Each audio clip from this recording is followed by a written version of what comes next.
Okay, hi Mom, or whoever else is watching this. This is the first of my, for lack of a better phrase, video diaries. That sounds totally weird. But yeah, there are a lot of things I need to get off my chest, and the problem is every time I try to tell you in person, we escalate a new argument. And every time I try to write it down, it gets misinterpreted. I think you really need to see my face and voice and all that jazz. So I think this will be a good way to do it. I hope I don't get myself worked up, but if I do, I'm prepared. I got my therapy anti-stress coloring book. It's actually proven pretty useful. It's coloring it on the plane. Got my rum, Cruzan Vanilla from the Island of St. Croix, very cheap here. I have a comical Twilight parody to take my mind off of it if I need to. I got my 50 Shades of Grey porn in my room. And I know you're already thinking this, and I hate that you are thinking this. Emma's not home. No one's home right now. Right now it's just Emma and I. And we don't even have any nearby neighbors, actually. The woman who lives, like, there's no one who lives in the apartment upstairs, so it's just us. And her only next door neighbor, which is kind of several yards away, is a chiropractor who's never here. So, yeah, we can be as loud as we want. You might even hear Margaritaville across the way. They play freaking loud music all the time. It's frustrating. So yeah, well, I hate that I have to say that. I'm gonna tell you why. You should just know. Even back when, even when I was in college, I used to say, is anyone else home? And then with Jackie, is anyone else home? You should just know. You should, before that comes out of your mouth, you should just say, you know what? She can handle it herself. Either she's going to be dumb and do it when other people are home, or she's going to be smart, and I shouldn't. The fact that you actually ask me is showing that you do not have faith in me, that you don't trust me. The fact that you have to ask shows that you don't trust me. If you just, like, stop yourself, okay, I trust her. I trust that she's not going to be an idiot. I trust that if she is, she's going to handle it herself. You know why? Because she's a freaking adult. And there's a lot of crap she's had to get through on her own, which is BS, man. Oh yeah, I also have Judy B. And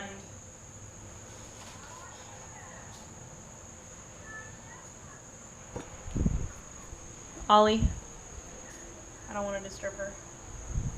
So yes, I do have animal companions, along with, of course, the boys, and the macaws, and the lorikeets, and the iguanas, all my aminal friends. Yeah, I think it's, oh my god, I think it's so dumb that on one hand, you don't trust me to know what to do on my own. Like, you have to remind me about my taxes or about emails or things like that every single day. I hope you realize, and this is not just me, this is everyone, anyone will tell you this. The more you remind me to do it and nag about it, the less I'm inclined to do it. Papa will tell you that. Anyone will tell you that. I just think it's ironic that, like, you overhelp in the places that I don't want your help, but when I do ask for your help, you're not there to give it. Which is lame. And it's been that way for too long. And when I say too long, I don't just mean a couple years. I don't mean just with Steven. I mean since I was very, very young. Very young.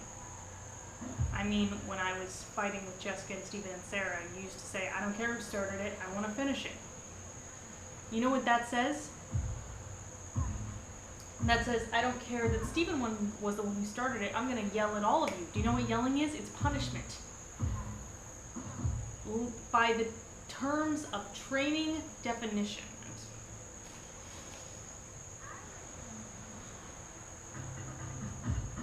Hang on.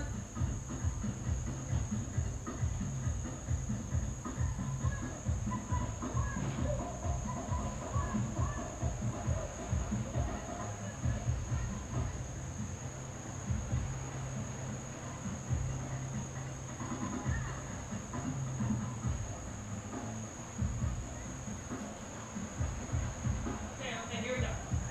This is the psychological scale for training, not just animal training, training in general, because training needs to influence behaviors, and this goes with humans as well.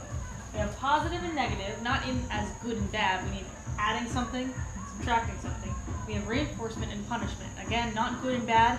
Reinforcement means to encourage a behavior. Punishment means to detract. For example, one thing that I do think you did well is whenever I do chores or get a good grade, you would give me $1.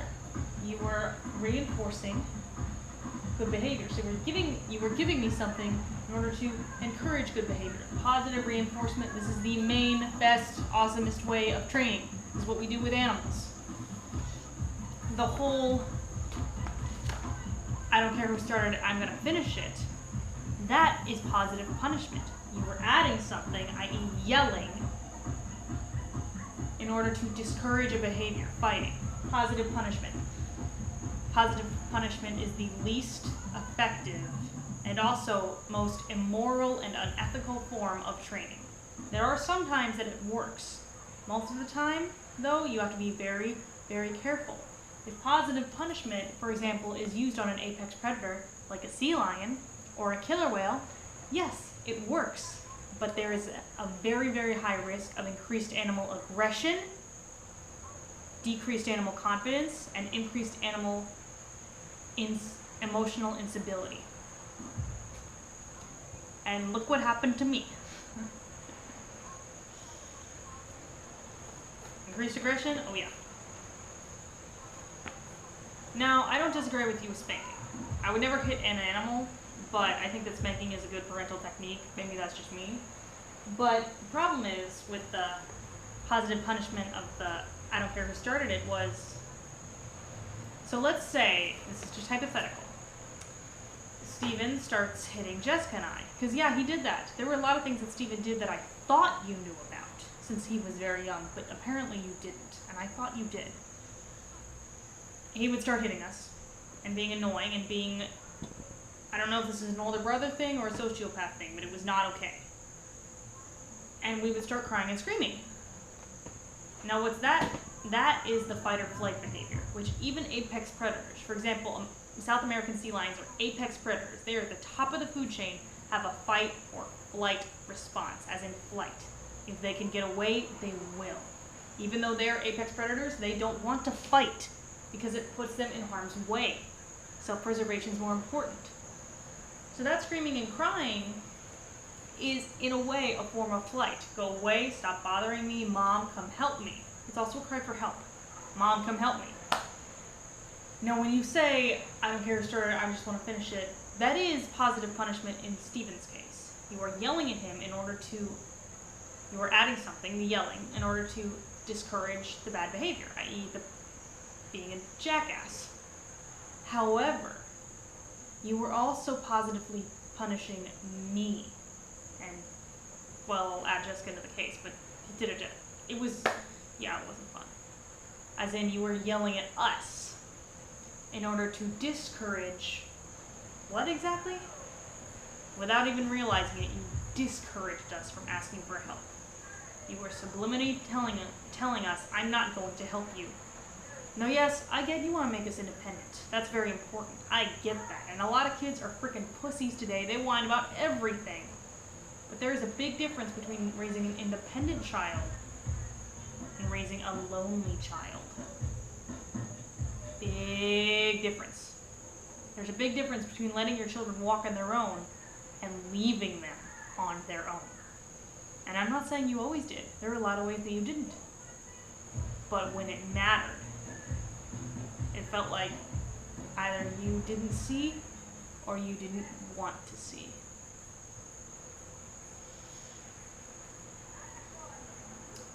So, it went on like that for a good long while.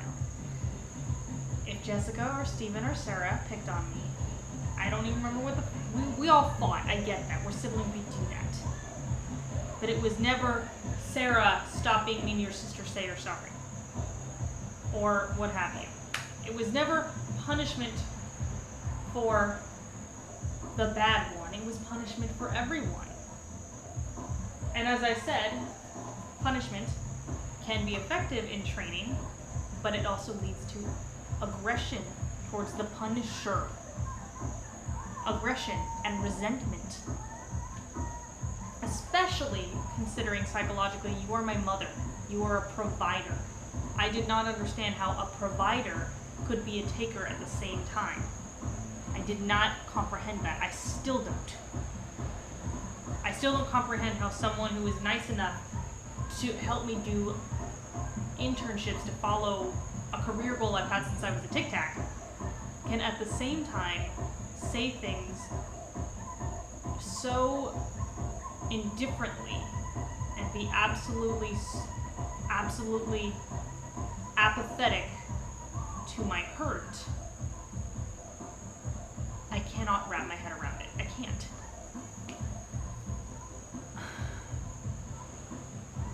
And yes, I know what you're thinking. But I did get them to apologize. Yeah.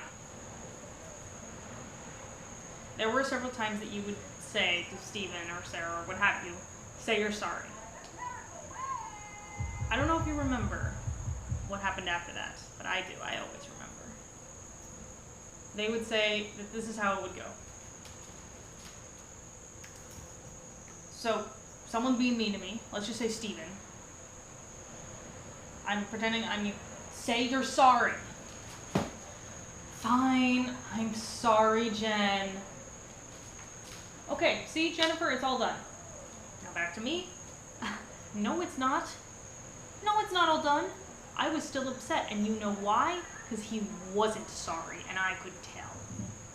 And you know what else? Because if all he had to do was say an unapologetic sorry, sarcastically, to get away with it, he knew it. He absolutely knew. He knew that you were just gonna say, okay, I'm done. Impatience. Yeah, I know you're an impatient person, and so am I. God damn it. That does not make it okay. We all have our faults. That doesn't make it okay. I talk too much. I know that. That doesn't mean when I'm around my boss, I zip my fucking lip. Because I know that is when it's not okay. I don't use the stupid excuse, it's who I am. Yeah, it is one character trait that I have. But you know what else is who I am? I like to say it as stronger than I was yesterday. Actually, I thought about getting a tattoo that says that. It's actually one thing that happened in Naruto. His grandfather, Jiraiya, just before he died, would tell Naruto stronger than you were yesterday. And keep in mind, Jiraiya was about 60 years old, considered a legend. And yet he still said, I always have more to learn. I am never done learning. He even said that was the problem with Orochimaru, one of the villains, is that he thought he knew everything there was to know. That there was no way to change all the bad in the world. Jiraiya said, no, there's always a way to do better in yourself and in everyone else. So I never want to hear you say this stupid, it's who I am crap. Because who you are is not hurtful and indifferent. That's not who you are. So I don't get why you're trying to justify it by saying it is who you are. Unless you're admitting that you're a total fucking... Unless you're admitting that you seriously are indifferent to when you hurt people. Particularly your own children. Because I don't believe you are. But I'm tired of you saying that you are. But yeah, back to that. So Steven learns. That is the act of training, is learning. That's training in a nutshell, is learning. Steven learns, I can yell and scream and make fun of Jennifer. And all I have to do is say the word sorry. And you know what else? He can see it. He sees that I am still upset. He sees that. You know what that means? He won. He knows it. I know it. You didn't know it. Either you didn't know it or you didn't care. One of the two. There is no other option. Either option is not acceptable. And you know what? That's how it was at school. A lot of the teachers did the same thing. Say you're sorry. Okay, you guys separate. They knew that I was still mad. They absolutely knew it. They just didn't give a crap. And that's why I felt so alone. No. That's why I feel so alone. Because no one gives a crap that I'm still upset. Move on. Let it go. It happened in the past. I don't give a crap. I'm still alone. It's not no wonder that I like to work with animals.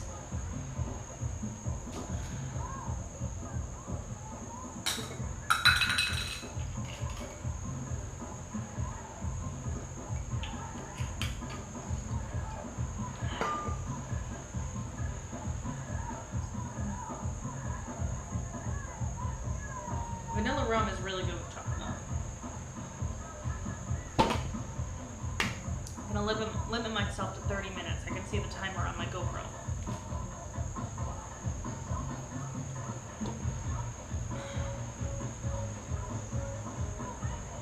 But that's how it continued. When I was picked on in Rancho Vista, and I told you, and I told Jessica, because it was partially her fault, and I told my teachers, I always got the same thing. I didn't get help, real help. I got half-assed help. Here's what I'm gonna call it. I'm gonna call it PETA help. And here's why. Because that's the difference between animal rights activists, i.e. PETA, and animal welfare activists, i.e. yours truly, and or SeaWorld. PETA people don't actually help animals. They protest, stand on the side of the road with signs, they put hateful messages all over the internet. They don't actually help animals, but they say they are, and that makes them feel good about themselves. SeaWorld, me, we actually go out and do something. I'm working for no pay, and I have been for over 6 months. Because I know that those facilities can't run without interns with no pay, because they don't have the money. I go to beach cleanups almost every single week. Why? Because I can. Because it legitimately disgusts me to see trash on the beach.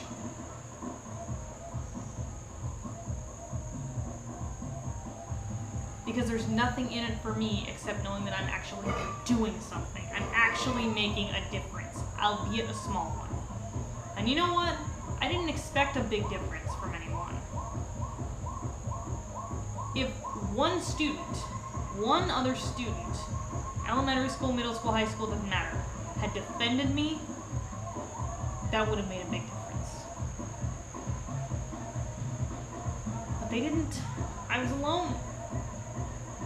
Not all the kids picked on me, but most of them stood idly by. That's what hurt me in high school. Remember when I sent Jessica to the principal? She didn't actually say anything to me, but she stood there while they said things to me, and that hurt more than anything. She is my sister. That's why I accused her. That's why I was showing her, see, you want to leave me in the dust? I'm gonna do the same to you.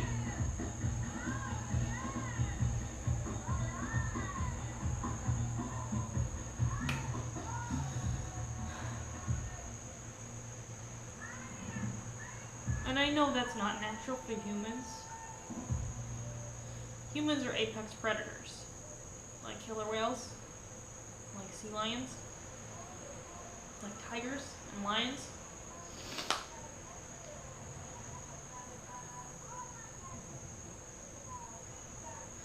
You know, there's two things that most apex predators have in common. They have one of two hunting techniques. They either hunt socially, lions, killer whales, sea lions. They hunt as a team. They know that a killer whale knows that they are only 12,000 pounds. They cannot take down a blue whale, the largest animal on Earth, which is almost 5 times their size, probably even more than that. They know they can't do it alone, but they know if you get 2 killer whales, or 3, or 5, or 15, they can do it through teamwork. An animal that is much smaller can actually take down the largest animal on Earth.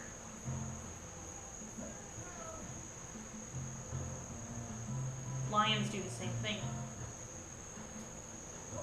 Even prey does the same thing. Zebras. They protect themselves through teamwork. They know that they're vulnerable alone, so they work together. Penguins, same thing. They protect the young. They protect each other by huddling together. They work as a team because they know A leopard seal is definitely going to go after one little penguin. A leopard seal is not so inclined to go after a million penguins. The other type of predator is the solitary one. Tigers, leopards, sharks, crocodiles, alligators. And do you know what they do? They hide. They wait. They strike from surprises. Tigers almost always attack from behind. It is a proven fact that humans have prevented tiger attacks by wearing masks on the back of their heads, because tigers know that's the best way to strike. Sharks have developed a special adaptation to levitate themselves in the water. Normally, fish have to continue moving in order to keep between the two planes of the surface and the ocean floor. Sharks have developed a special sense to levitate themselves, hide in the shadows.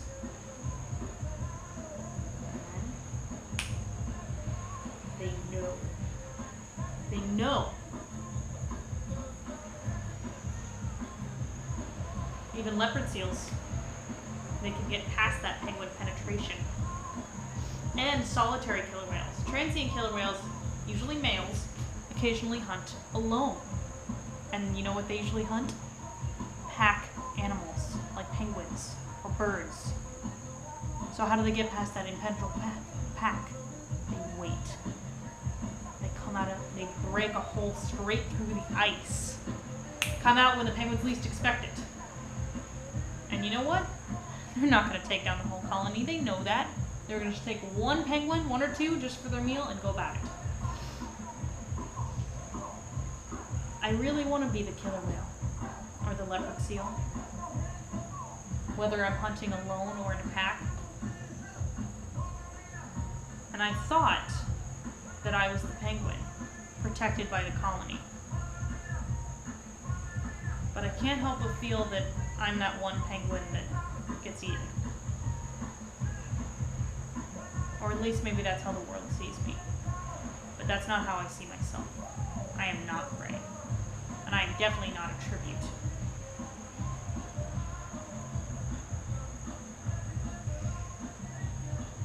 What I don't get,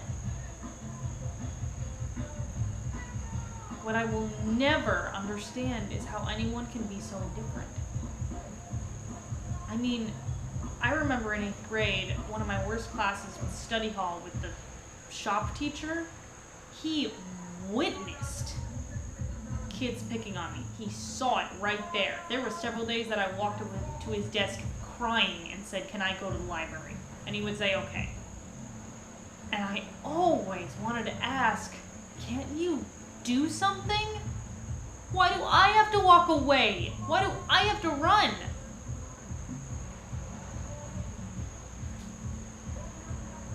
And you know what? Maybe I am that kind of killer whale. Do you know how transient killer whales end up? How they come about? Killer whales are pod animals. They work together. They're mammals. It's natural. But one of two things happens. Usually in a pod, the eldest female is the matriarch, the alpha. She leads the pod.